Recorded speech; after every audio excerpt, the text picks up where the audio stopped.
بسم اللہ الرحمن الرحیم۔ السلام علیکم۔ On line watch dog official کے ساتھ میں ہوں صدیق ساجد اور آپ دیکھ رہے ہیں انسائیڈر، اور ہمارے ساتھ موجود ہیں محسن جمیل بیگ صاحب، editor in chief online news network اور ڈیلی جناب۔ بات کریں گے آج ہم این آر او کی تاریخ کی، اور یہ این آر او ہے کیا، کس نے این آر او دیا، کون این آر او لینا چاہ رہا ہے، حکومت اس حوالے سے کیا کہہ رہی ہے، اپوزیشن کا اس حوالے سے کیا موقف ہے، اس پر بات کریں گے۔ اور دوسرا پھر جو اس وقت ایک میڈیا کا بحران ہے، اس کا ذمہ دار کون ہے، اور کیا عمران خان کی حکومت میڈیا کو دبانے جا رہی ہے، اور اگر یہ سلسلہ میڈیا کے ساتھ جاری رہا تو پھر میڈیا انڈسٹری کس طرح سروائیو کرے گی۔ یہ ایک بہت بڑا چیلنج اور بہت بڑا سوال ہے، اس کے اوپر بھی محسن صاحب سے بات ہوگی۔ براہ راست ان سے گفتگو کا آغاز کرتے ہیں۔ محسن صاحب، آپ نے دیکھا کہ جو ایک این آر او کی بات کی جا رہی ہے، وزیر اعظم عمران خان کہہ رہے ہیں جی اپوزیشن این آر او مانگ رہی ہے، میں این آر او دوں گا نہیں۔ اپوزیشن کہتی ہے کس سے این آر او مانگا، کب مانگا، کس لیے مانگا، اس کی ہمیں جو ہے وہ بتائی جائے۔ یہ آخر این آر او ہے کیا، اور اس کی جو ہسٹری ہے اس کے بارے میں بھی تھوڑا سا بتا دیں۔ بہت شکریہ صدیق صاحب۔ بیسیکلی میں تو بہت سارے ٹی وی پروگرامز میں یہ کہہ چکا ہوں کہ خان صاحب جس این آر او کی بات کریں وہ دے نہیں سکتے، نہ ان کے بس میں ہے۔ ایکچولی این آر او شروع ہوا مشرف صاحب کی گورنمنٹ میں، جب انہوں نے بے نظیر بھٹو صاحبہ مرحوم کے لیے ایک ان کی یہ سوچ تھی کہ نواز شریف صاحب بھی باہر ہیں، نون لیگ کمپلیٹلی باہر ہے، پیپلز پارٹی کی ساری قیادت باہر تھی، تو نیچرلی پاکستان میں پولیٹکس واپس لانے کے لیے ایک نہ ایک پولیٹیکل جماعت کے ساتھ آپ نے بات چیت کرنی تھی، اور اس وقت امریکن گورنمنٹ کا بھی یہ تھا کہ آپ جو پولیٹیکل پروسیس ہے اس میں باقی لوگوں کو بھی حصہ لینے دیں۔ اب مسائل آگے جو کیسز پولیٹیکلی بنے ہوئے تھے، پیپلز پارٹی میں نون لیگ نے بنائے، کچھ کیسز پیپلز پارٹی نے میرے خیال میں شاید ایم کیو ایم پر بنائے، تو بیسیکلی اس میں کچھ حقیقت، کچھ سیاسی انجینئرنگ تھی۔ اس وجہ سے مشرف صاحب نے national reconciliation order which is N R O, اس میں اس وقت اگر آپ دیکھا جائے تو بیسٹ یہی تھا کہ آپ سب کو معافی دیجئے، اصل کیس کیا ہیں، غلط کیا ہیں، پولیٹیکلی کیسے موٹیویٹڈ کیسز بنائے گئے۔ تو اس میں مشرف صاحب نے N R O, Peoples Party, M Q M اور کچھ اور لوگ جنہوں نے اس سے بینیفٹ لیا، کوئی 8-9 ہزار کے قریب لوگ تھے۔ تو دیکھیں ابھی بھی نیب میں 13-14 ہزار کیسز جو ہیں پینڈنگ پڑے ہوئے ہیں، ان کو ایک زمانہ گزر گیا۔ اب نیب نے جس کو تو ٹلٹ کرنا ہو یا جس کو تھوڑا سا سکویز کرنا ہو، اس کے تو وہ پرانا کیس نکال لیتے ہیں۔ خود چیئرمین نیب نے کہا 150 میگا کرپشن سکینڈلز کے کیسز پڑے ہوئے ہیں، ایک آج تک پروف نہیں ہوا، ایک پولیٹیکل آدمی سے آپ نے ریکوری نہیں کی۔ آپ نے سارے بزنس کمیونٹی کو، بیوروکریٹس کو اور پولیٹیشنز کو ایسے جھنجٹ میں ڈالا ہے کہ اس سے آپ کا پورا ملک کا سسٹم بیٹھ گیا۔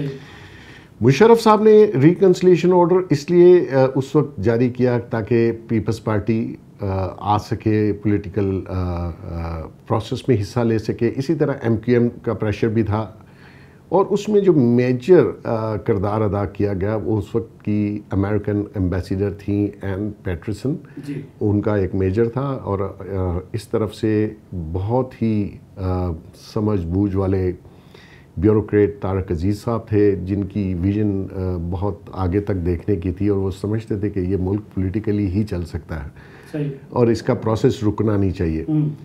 تو اب بہت سے لوگ جو اس وقت شاید اس پروسیس کا حصہ تھے، آج وہ سم ریزن اگر اس کو کرٹیسائز کرتے ہیں تو میں سمجھتا ہوں کہ غلط ہے۔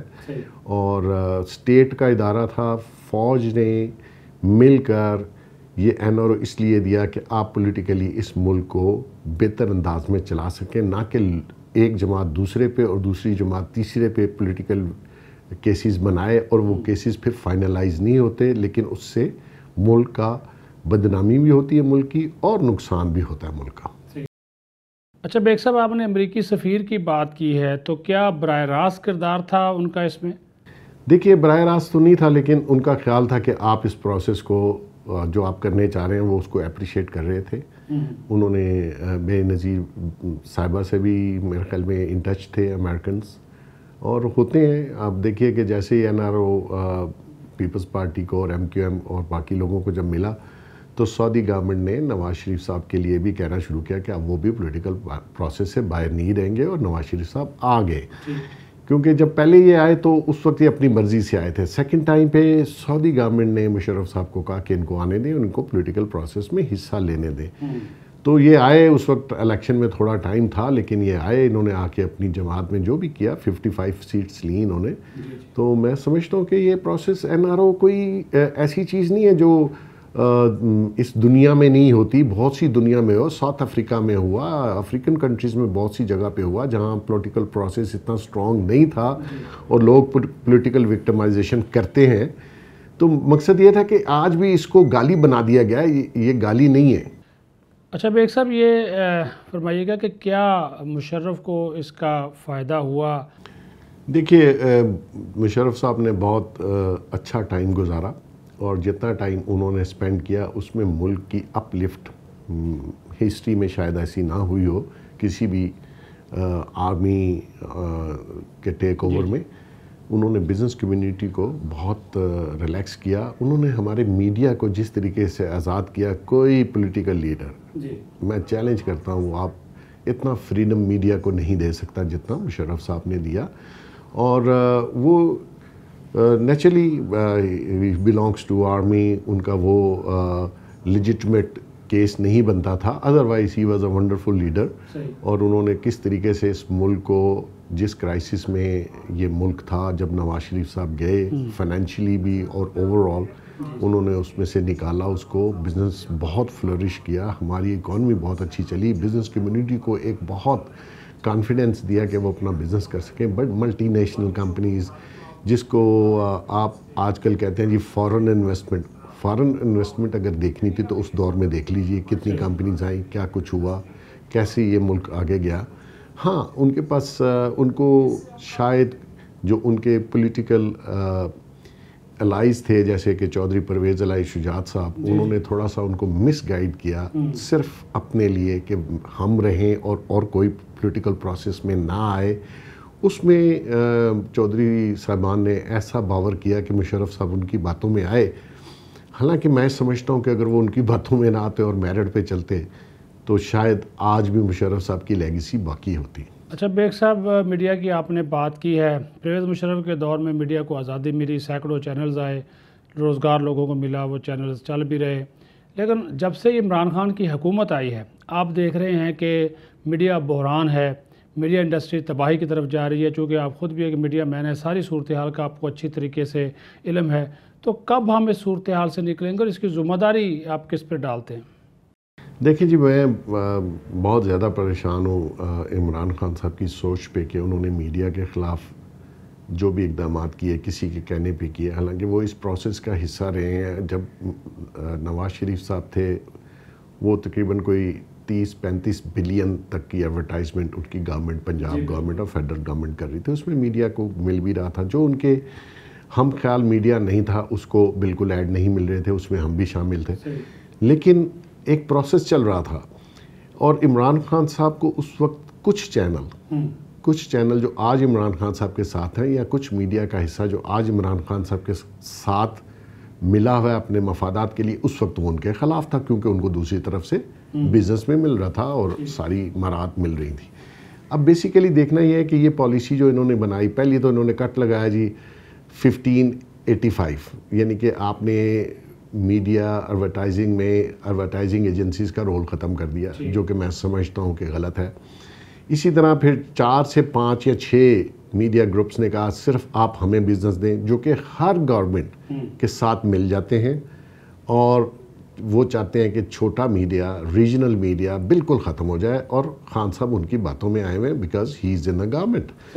تو خان صاحب کو یہ یاد نہیں ہے کہ وہ 22 سال جس اسٹرگل کی وہ بات کرتے ہیں وہ انہوں نے کیسے کی. وہ انہی چھوٹے میڈیا سے, اسی چھوٹے ریجنل میڈیا نے ان کی ہیلپ کی, کیونکہ بڑے تو گورنمنٹ کے ساتھ جو بھی آئے گا. آج آپ دیکھ لیجئے, تھوڑا ٹائم رہ گیا, عمران خان صاحب کے بعد بھی کسی نے آنا ہے, تو یہی میڈیا عمران خان صاحب کے بارے میں جو گفتگو اور جو انالیسز اور جو کچھ لکھے گا وہ انشاءاللہ عمران خان صاحب کو پتہ چل جائے گا.